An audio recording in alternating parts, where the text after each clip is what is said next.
not going to surprise anyone, that sort of play. Although Reed's deck is a little bit outside of convention. I mean, it's close to the list he played at the Invitational, but the update to Sarkin is a pretty significant departure from what he was doing before, where it was just a light, or actually no splash at all, rather. All right, well, Kevin Jones, you see on the left, he's playing Jeskai Tempo against Scott Robbins. Scott on the right is playing another Abzan mid-range deck. We've seen a lot of different versions of it. This one is, I'm going to go ahead with this one. It's playing for a Johnny's Pride Mate in the list. Oh my! All right, so what we got to make that thing hum? Corsair Crufix. Good. Siege Rhino. Got it. Wingmate Rock. Sweet. Bow of Nylea. Awesome. I know, right? Yeah. That's what we have with it. And lands that happen to gain a life when they come into play. That is sweet. All right, we are underway. Kevin on the play plays the Plains, a Mana Confluence and Thoughtseize for Scott. So, and he sees Jeskai Charm, 2 Mantis Riders, and then a Dig Through Time in Kevin's hand. Kevin with no blue mana, 2 Battlefield Forges. His deck's actually pretty different from Jaydean's here, if you've been watching some of the coverage today. Instead of running cards like God's Willing or Titan Strength, he's gone for a little bit of a bigger, more burn-heavy approach. He's playing cards like Dig Through Time, Steam Augury, and Magma Jet. We saw shades of this with the other burn list that we had that beat Matt Ferrando. The name is escaping me right now, but there was also Dig Through Times and that sort of thing going on in that list as well. Yeah, a Johnny's Pride Mate from Scott actually double mana confluenced into it. And a little bit of a blowout there. It got lightning struck. That was not a card in Kevin's hand when Scott saw it the last turn. Neither player running on anything approaching all cylinders right now. You know, Kevin here missing blue mana and Scott on 2 copies of Mana Confluence. Not where you want to be against a burn strategy. He's going to go second Thoughtseize off Mana Confluence. There's a limit. Scott goes up to 16 off a life gain land. This is Scoured Barrens. And this is an excruciating tap here from Scott. I'll correct myself. Blossoming Sands. That's the black-white one. He has a fair number of these life gain lands to go with the Johnny's Pride Mate. We see no more lands from Kevin, especially missing blue, so he doesn't have very many things he can cast here. Now, the missing blue for Kevin's deck is not that uncommon. He's not really capped out on that level of mana fixing. Only 1 copy of Mystic Monastery, 2 copies of Flooded Strain as well, trying to glue it together with Pain lands and Scry lands and so forth. Mantis Rider, Kevin does finally find the Shivan Reef, so he's going to knock Scott down to 12. Scott's done a lot of this work on his own, to be fair. Trying to gain some of the life back with Corsair. Thoughtseize, the Mana Confluences, but he's starting to pull up a little bit with this Corsair Crufix. Attack here from Corsair. Now, remember, you have to actually watch out for that now. This Abzan Charm is in Scott's hand, so we're Kevin to block there. He might get a surprise. I think he's going to get another surprise here, though. Wingmate Rock is in Scott's hand. Let's see if he goes that way.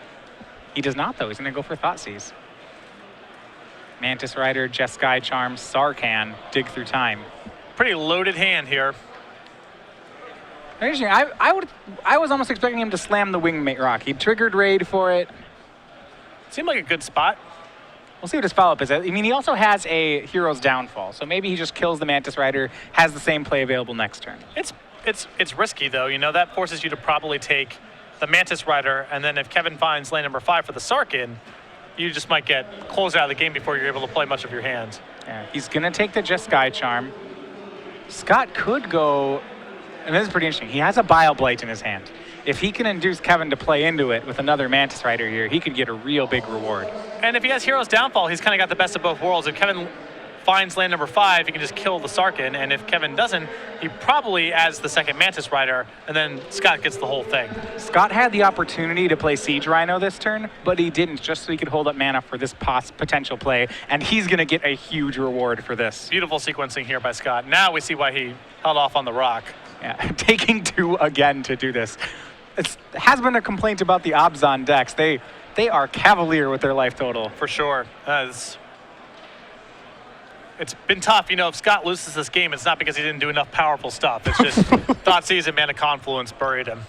Yeah, and this is, he's gained life off Corsair too, and he's still down to 9.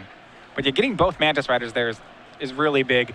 Now he has an opportunity where Kevin doesn't have anything on the board. He can attack with Corsair. He can cast his own Siege Rhino, and only take 1 damage, well, take 2 damage to do it.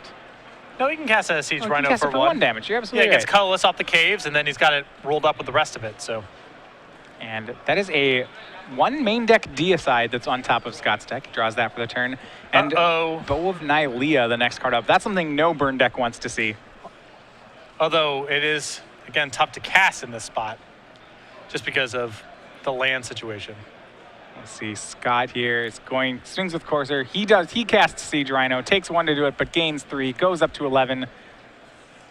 Chunking into Kevin's life total here. It's part of the reason that Siege Rhino is so powerful. It's not just, you know, the gaining life here, which is very good, but it just closes the game so fast. He's got to cut off Kevin's draw steps as well, and Siege Rhino is just doing it all.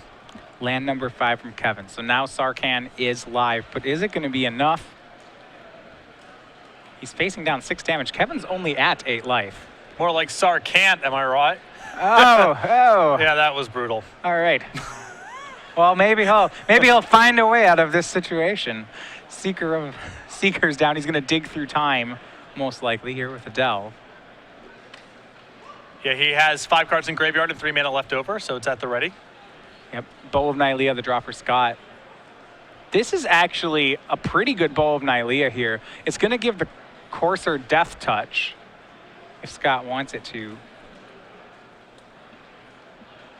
He's going to swing. Didn't play a pre-combat, so Seeker will block Courser of Krufix. Kevin going to pain down to 6 here. This is to cast Dig Through Time. Yeah, I mean, this is still fine for Kevin because the Seeker here is going to pick up lifelink, so this is not lethal. Yeah, Scott's going for Abzan Charm. I'm not sure sequencing. Looks like he's putting 2 1/1 counters on Siege Rhino. That's actually not going to do it. Yeah, maybe he missed I'm not sure what Scott was playing around here exactly or how he thought this was going to resolve, but Kevin may have gotten back into this game now. He gets to pick up 3 life here off of this trigger from the spell. Scott is presumably tapped out. I don't know if he has any sort of follow-up here. And then if Kevin has enough burn, he may be able to finish this game off. Yeah, I put both counters on the Rhino. Were there 1 on the Courser and 1 on the Rhino, he'd be set. He'd kill the Seeker. It'd be unlikely that Kevin would have a lethal swing back. And Kevin's deck has a lot of looks at lethal here, I'll tell you what. He's going to get... Yeah, he'll definitely get a shot here. If he can find a Jeskai Charm and a Lightning Strike, for example, that will be enough. Now, an issue that is maybe complicating things a little bit here is that Kevin is on 4 pain lands. So even if he... Yeah, you're absolutely right. He may be in a spot here where I guess he's falling down. He's picking up 3 and... He's going to 3. Oh, he'll be fine. Yeah, he can cast whatever he wants to next turn. 2 Lightning Strikes will do it, in fact. If he can find 2 of them, there'd be 3, 3, and then 4 from the Seeker. He got Prowess twice. Yeah. Just needs really almost any 2 burn spells. If he could find Magma Jet, pair that with a 4 damage spell if he finds a land. Now, Kevin still has to play around the fact, Scott's got some lands left over here post-combat, so there could be another follow-up here, but Kevin looked like he was done for. Yeah, a misstep on Scott's side. Scott had the great BioBlight play earlier. This one a little shakier, but we'll see if it costs him the game. If Kevin doesn't win on this next attack, I don't think Kevin will get out of this. See what he settles on here momentarily. Yeah, I think Scott just forgot about the lifelink. If you forget about lifelink, this is just a lethal attack. Yeah. It's awkward because most of the prowess triggers are just +1/+1. This is one of the few designs that has something else tied to the trigger of playing a spell. Yeah, we'll see. So the block there happens. Kevin goes down to 3. Will he untap and win? We'll see. I think he's got it, assuming Scott has nothing left over in hand, because he has Magma Jet and Jeskai Charm. It takes him 3 to cast all of those. He can't do all of it. Wow. Yeah, the mana bases here are just punishing. So he's going to upkeep. The idea is that he wants to upkeep Magma Jet to try to scry into a land that doesn't hurt him. Yeah. Because he has exactly lethal if he can cast everything, is the thing. So he can't allow the lifelink to resolve and then Jeskai Charm after the fact, because that leaves Scott at 1. So he does need to find a colorless or a pain-free source of mana here to do all this. Everything has to happen in Yeah, he needs a second source of color mana that doesn't hurt him, And because he doesn't have a lot in his list here. He has 7 basic lands. You see one of them play, so any basic land gets it done in this spot. But there's a Mystic Monastery that doesn't work. The 2 Flooded Strands do work. no, they don't work yet. You have to there's- crack there them. is, yeah, so 2 Flooded Strands don't work. The Shivan Reefs don't work. The Battlefield Forges don't work. The Temples don't work. Right. So Here we go. a basic land here is basically what Kevin's on. Upkeep Magma Jet, trigger Seeker of the Way. Does he find a basic? First card, second card. Looks like a Shivan Reef and Is that if it's a plains, it's no good. yeah, It needs to not be the plains. yeah, the Plains is also not good. So yeah, it's mountain or island are the draws here that I think Kevin needs. If Shivan Reef doesn't do it, what's the other card? I think it's another plains. That is We said heartbreaking. basic land, and it's close, but should have put a condition on that one. Basic land not named plains. I mean, he has to just put both to the bottom then, right? I think Or so. can he? The question would be, can he use Jeskai? No, you just can't even cast Jet. He Yeah, could attack and yeah. use Jeskai Charm to put Siege Rhino on top of Scott's deck. He can survive. Right? And he Yeah. draws Mountain. Oh wow, the perfect one. Wait, he's not Whoa. going to attack. Hold on. Hold on, he's got to do this before damage. I mean, he needs this trigger to go off now. Like before damage resolves, right? No, he misses it. He missed it. He had him. He had him there and missed it. Scott goes down to 5. Yeah, it was the prowess. If he had, that charm was worth 5. Yep. A misstep on Scott's side, repaid from Kevin. He gives it back to him. He's going to Jeskai Charm the Siege Rhino. But that's still, I mean, the Courser Crewfix is still good to go here. It's still lethal, yeah. Kevin's at 4 because he gained life off the Seeker of the Way Right. hit from last turn.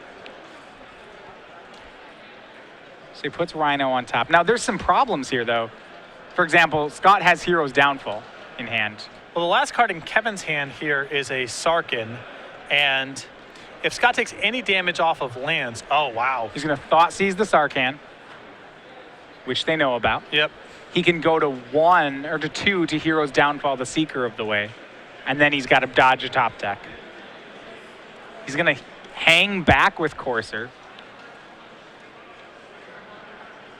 I'm surprised. I would have thought if he's going to go this line, I want to see him Hero's Downfall the guy and just swing and force Kevin to have it. Yeah, I'm not sure what additional draws he fades this way. Because burn spells kill him both ways.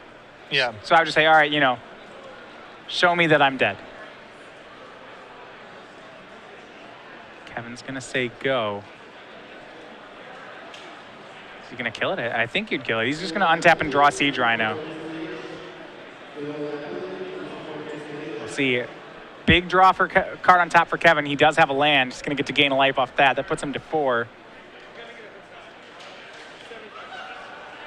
He's giving Kevin some extra draws, but Siege Rhino is going to help here. Start with a swing of Courser of Crewfix. If Kevin has a non-creature spell, he can block it and pump his guy.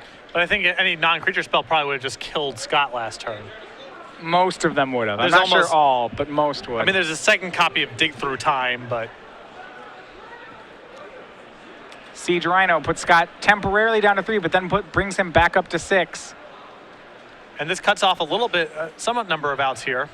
Yep. As now Kevin is without access to blue mana now, so Jeskai Charm no longer works. And there we go. Game 1 goes to Scott Robbins.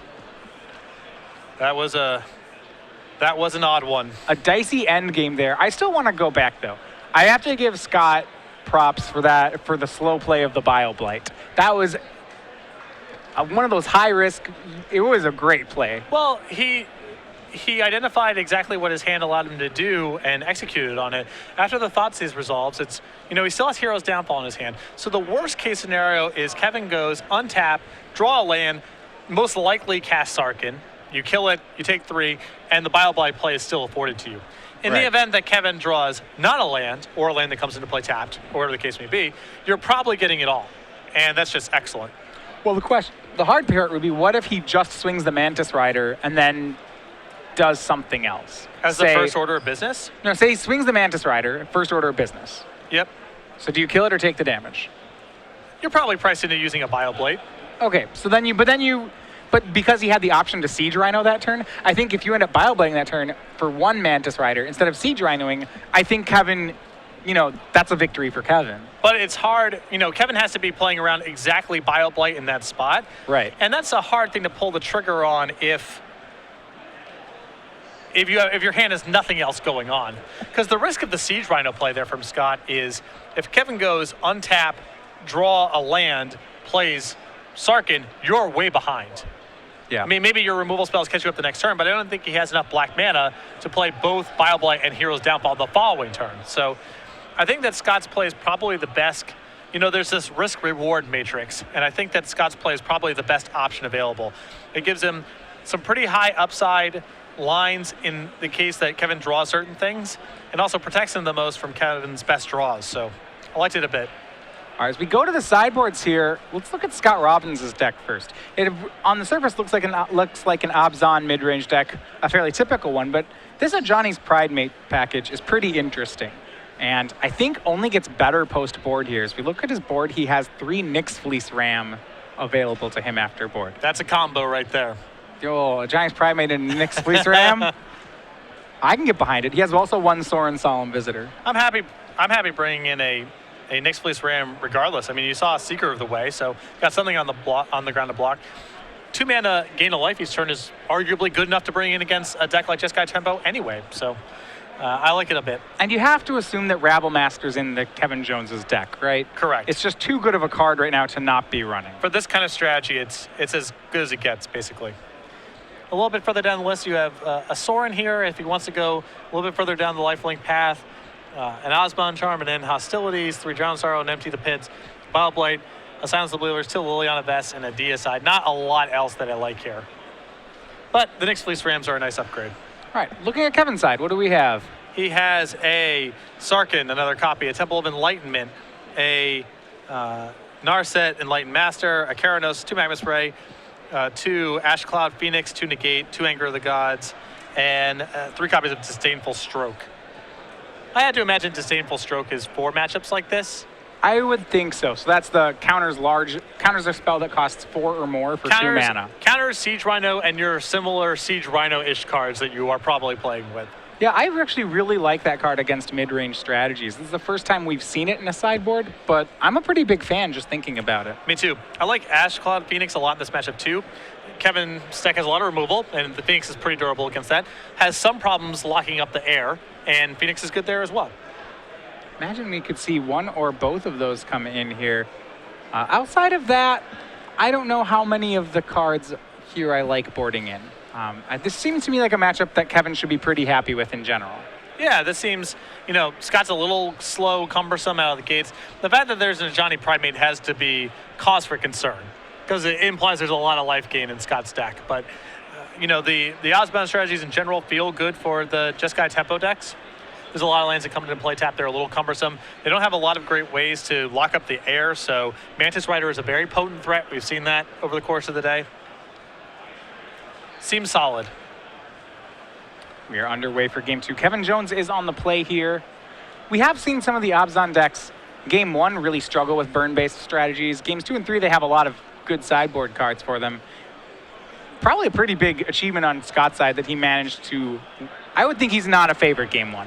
I would agree. Although these sort of strategies have lost their best card in my mind against burn strategies in the most recent rotation, and that is Duress.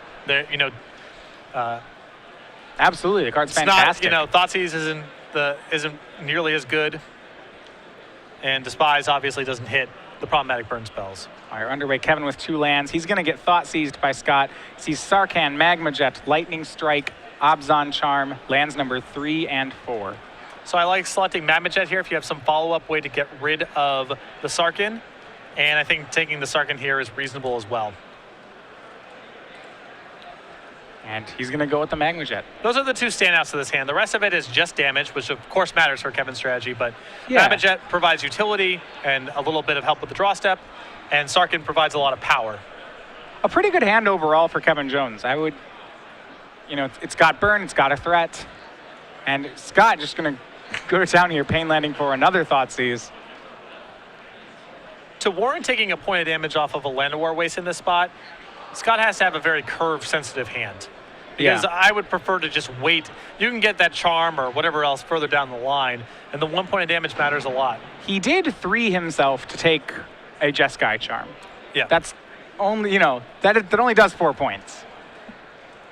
We see land 3 is a Temple for Kevin, a fetch land for Scott. Trade back. One thing that Scott can do here, we see a copy of Liliana Vess in his hand. He can use that to just start going at Kevin's hand via card quantity. There's something difficult about that right now, and this is sort of the squeeze that Scott's in. He doesn't want to take the hit from Sarkin that he knows that's in Kevin's hand here. He has a Hero's Downfall in his hand. So I don't think he's going to want to move on using his mana to cast anything unless it's a discard spell, as long as that Sarkin has not been dealt with. Yeah, so ideally he'd hope that Kevin makes a turn 5 Sarkhan, he can downfall it and then make a turn 5 Liliana back. Right, that's the ideal scenario. Whether or not Kevin's going to cooperate remains to be seen. And oh my. the end step Obzon Charm, he's going to have to take 3 for those 2 cards. And I can't stress enough, these Obzon decks really like to punch themselves. For sure. They're leaning a lot on Siege Rhino to make up for all this damage they're taking. You see he's down to 12, plays a fetch land. He does have Siege Rhino. So he's going to crack a fetch land for Siege Rhino. If he was counting his lands or tracking his lands from the Thoughtseize, then he knows that Kevin has a 5th land in hand and that it comes into play untapped. Yeah. And, getting the Siege Rhino into play is nice, but taking this hit from Sarkin it's a big cost. Do you think he can afford to just sit back, though? What if he sits back and Kevin doesn't do anything? That's the problem here, is Scott's done so much damage to himself that he's almost forced his own hand in this sense. If Kevin just draws burn spells and you're sitting there waiting for the Sarkin that never arrives, you just lose the game that way too. So by taking all this damage off of the Thoughtseizes, the Land of War Waste, the Obzon Charm, Scott's forced himself into playing into the card that it looked like he was trying to play around earlier. So it is that Siege Rhino from Scott Robbins. It's going to be cast off, actually no damage for the mana, so he gets all 3 of the life on it. Puts himself back up to 14, Kevin down to 17. Obzon achievement unlocked. Can you cast a Siege Rhino without taking damage? It's not easy to do. We see Kevin here. He's debating if he wants to end step one of these burn spells. Looks like he has another Obzon Charm, and he's going to put Siege Rhino on top of Scott's deck. Okay. All right, I know, right? And here comes Sarkhan. He wants to clear the way for this Sarkhan pretty badly, is what that says. Because he didn't want it to get attacked by the Rhino. He's paying a pretty big cost, though. Well, the Rhino still goes up to... The Rhino only has 4 power the next turn. Yeah, so it needs doesn't help. Kill it. Maybe you're worried about another Obzon Charm or something like that, but feels much better served as 4 damage to Scott. And Scott's going to recast Siege Rhino. He had the option of Heroes Downfalling. Or no, he didn't. Yeah, he did. Does not have the 5th land. And despite that gain of 3, this opens a spot for Sarkhan to deal even more damage. Kevin's getting Scott to a low number here. Sarkhan can put him down to 9. Scott's going to go to 8 whenever he decides to cast that Hero's Downfall. And he's going to have to cast it. And in his hand, Kevin has both Goblin Rabble Master and Lightning Strike. It's another issue with that Charm play is now this Rabble Master is kind of locked out in a sense. Whereas, had it been the Siege Rhino had been attacking last turn, which it is in the world where you haven't deployed this, you get another point across with this token. And if you really wanted to, you could Jeskai Charm it then. Yes. There's Rabble Master. The Goblin swings to its doom, but Sarkhan doesn't. He swings in and puts Scott down to 9. Scott gets his 5th land, gains him life back up to 10. And that is something these life gain lands I've actually been very happy with today. They seem very potent to me, and they had to be doing nothing but helping Scott in this matchup. Hero's Downfall will take care of Sarkhan. Kevin, just with a Lightning Strike in hand now, still has 10 more damage to go and a Siege Rhino to get through. Rabble Master is a start, but... And what a draw. Kevin with a replacement Sarkhan off the top. That's about as good as it gets here. It is. Now the question is it worth committing all of your creatures to an attack? Well, it's only getting one more point right now, right? One more point is, you know, because Scott's deck is so removal heavy, you know he has Bioblight, you might not be able to get that point of damage back. Yeah, there's a good chance that you're just never swinging that, never getting any ground creatures through. He's going to give it one more try on the Rabble Master, though. Swings Sarkhan for 4. That puts Scott down to 6. Rabble Master stays at home. And what does Scott have now? Wingmate Rock, I believe the draw. That one doesn't help against Sarkhan. It chumps, but that's about it. But chumping is not bad here, and then he gets to untap and potentially attack with the Rock and trigger it. So you'd say he would swing Rhino and play Rock? It seems fine to me. I understand that it's not ideal, but Scott can't wait. The game's only going to get worse from this spot. So he has a line that gives him a pretty attractive, aggressive attack here. Affords him the opportunity to potentially gain life next turn. And also, Kevin can't defend the Sarkhan. Yeah. If Scott goes at it with the Siege Rhino, next turn's Siege Rhino hit is going to take care of Sarkhan. There you see the Rhino puts the Planeswalker down to 1. And there it is, Wingmate Rock. Regular and copy. And he'll pass. Pair of 3/4 flyers. Can Kevin break through this? He only needs to do 6 more damage. He already has 1 Lightning Strike in hand. Fair number of top decks that just get him the game on the spot. Has to wait until he see if he can hit one of them.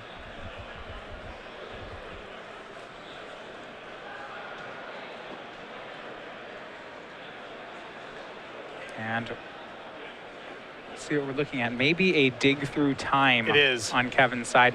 That, to me, that looks like a great draw. It's definitely not bad, but it's not clear that Kevin can now commit his entire turn to this when Scott's attack the following turn is so good. Scott's attack gains him 3 life. Well, we can assume 2 because 2. Sarkhan's going to swing out here. Yeah, we would assume that the token's going to bite it here. Scott can double block the Sarkhan if he wants. If there's Rabble Master doesn't swing, I imagine the token just chumps it. I think so too. The Sarkhan becomes indestructible, so there's not a lot to be gained.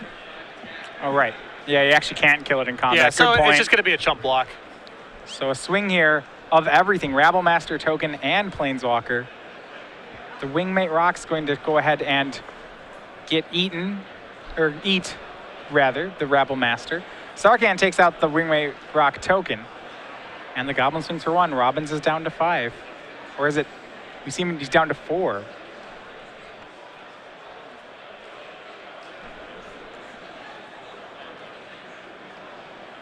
So I like the sequencing a lot from Kevin, filling up his graveyard as much as possible. Yeah. Try to give himself the cheapest dig-through time to try to find a lethal spell. He has a lot of good looks here. He only has to deal a point of damage. But I don't know if he has it. Oh, I mean, wow. I don't think he would be waiting if he had it, you know? Magma Jet and Lightning Strike would be the things he's looking for here. That win on the spot. I feel pretty confident he has something that wins next turn. That, of course, there are some issues, though. Scott gets to gain 2 on the attack here. Maybe Scott draws another Siege Rhino. A lot of things could go wrong if you don't win this turn. Yeah, for sure. Could play a life gain land.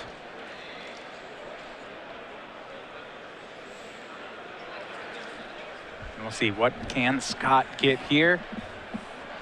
His draw was Caves of Koilos. And it's a Johnny's Pridemate.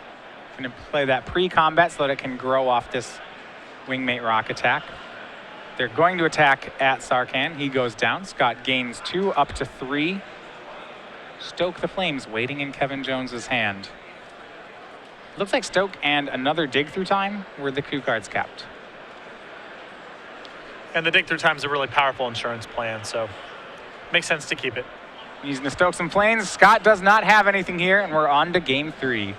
I think in the previous turn there, Scott did make a misstep there by attacking the Sarkin instead of Kevin, because it feels like Scott needs to close out that game as quickly as possible.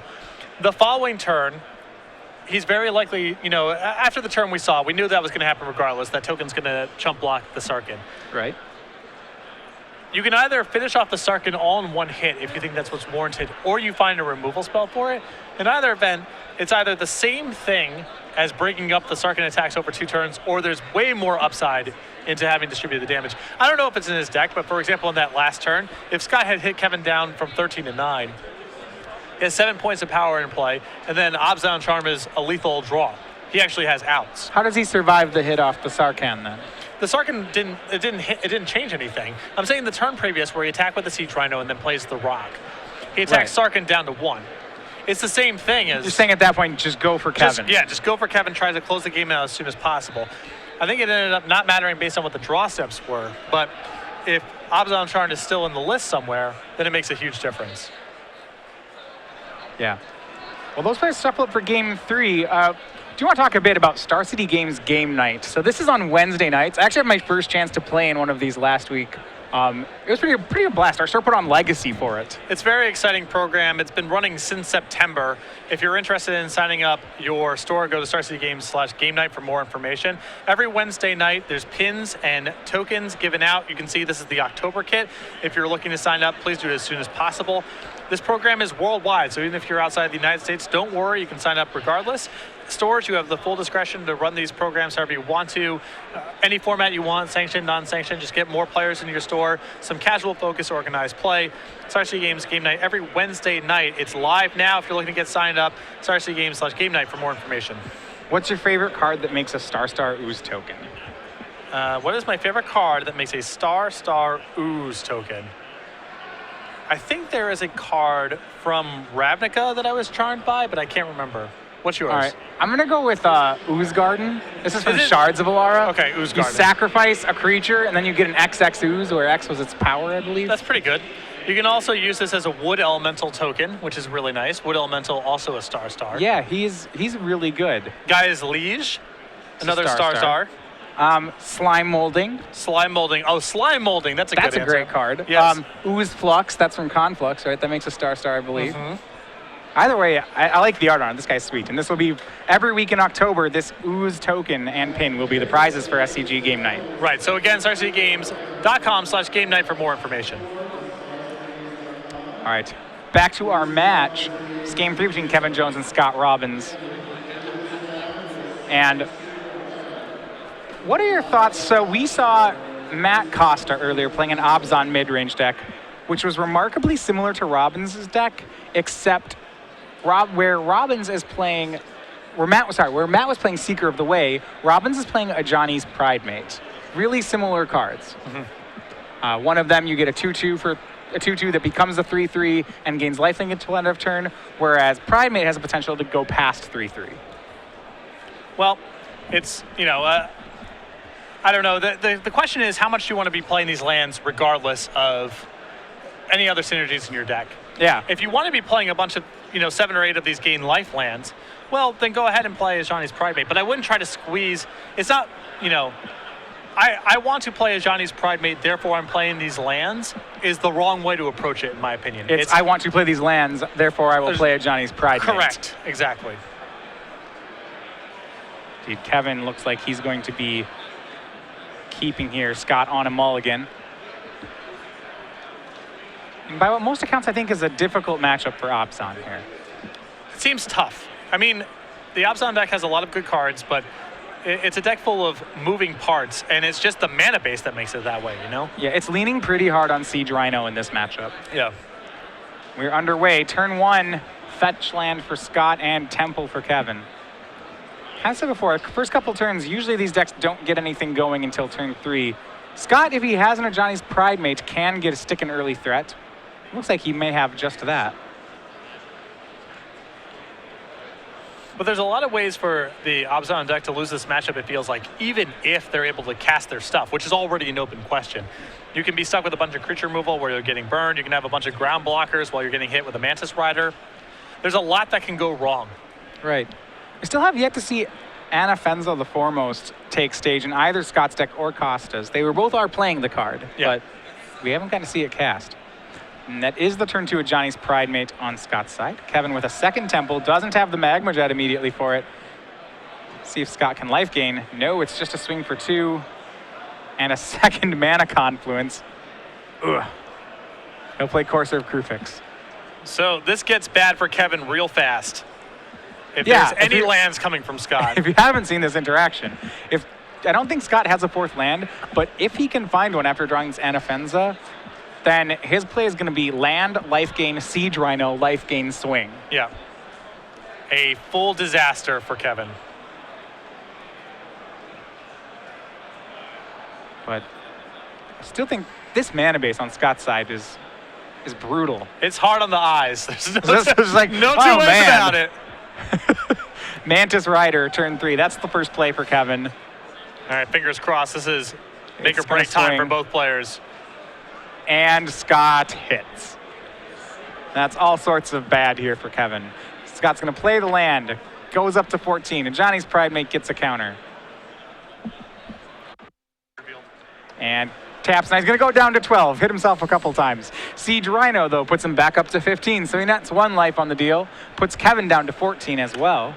Though, as far as a life gain theme deck goes, this is a manageable situation for Kevin because Scott has taken so much damage off of his lands. Normally, a deck with this much life gain would just be a nightmare for a burn or tempo style deck, but Scott does undo a lot of the ground he gains. He's not even a life gain deck, he's a treading water deck with some life gain triggers along the way. We had so many sweet cards that we needed to play that hurt ourselves that we had to play some of this life gain. He's not trying to gain life, he's striving to remain net neutral. That's all he's looking to do. All right, we're back on Kevin's side. Has a full grip of cards, but Scott has assembled quite a board. Seems unlikely he'll get to cast all of it in time. He's going to have to prioritize what he needs here. It's not just quite a board, it's lethal. I mean, this is 10 power in play. Kevin's a 10. Well, he's had time to make Mantis Rider. That was a start.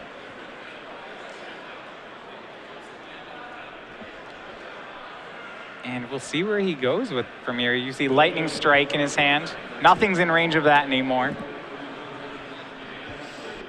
And it may be, thanks to this, maybe that Scott has just been able to curve him out a little too hard. This is something which I was talking a bit earlier. I didn't feel like many decks were doing much with their turn 2 in this format. That when you're on the play, if you are a deck that has a turn 2 drop, you can still end some of these games really before your opponent can get into it. Not just turn 2, but a turn 2 proactive play. A lot of these decks have Sylvan Caryatid, but that's still something with your Banishing Lights and Heroes Downfalls allow you to play catch up. If you're playing Pridemate into a card, now all of a sudden the removal spells may not be able to keep pace. And it's a feature that you see in the very aggressive decks in the format, but in the mid-range style decks, very rarely. I mean, it's basically the game starting on Sylvan Caryatid, and you still have time to play catch-up with your removal spells, even if they accelerate into something. I think I wanted to see either a turn 2 kill spell or a turn 2 threat, and a lot of decks can't produce either of those.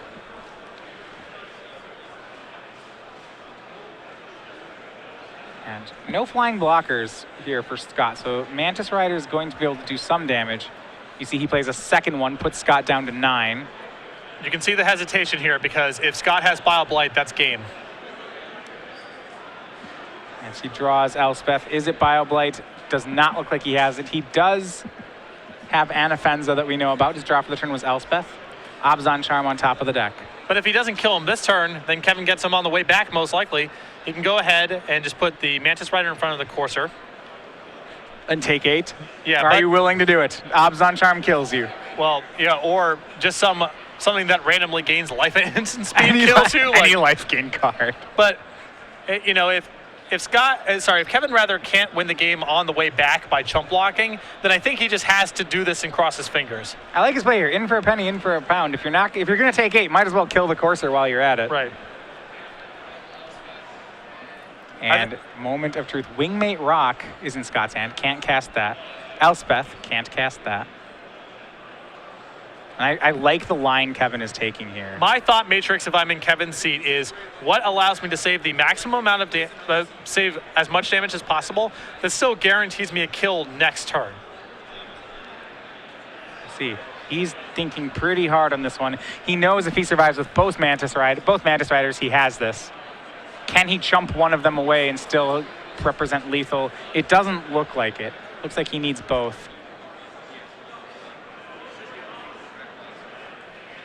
Debating here. We'll let you know when he decides on one.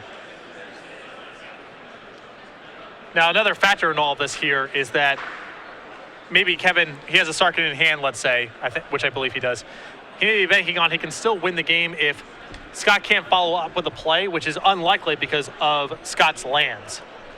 Right.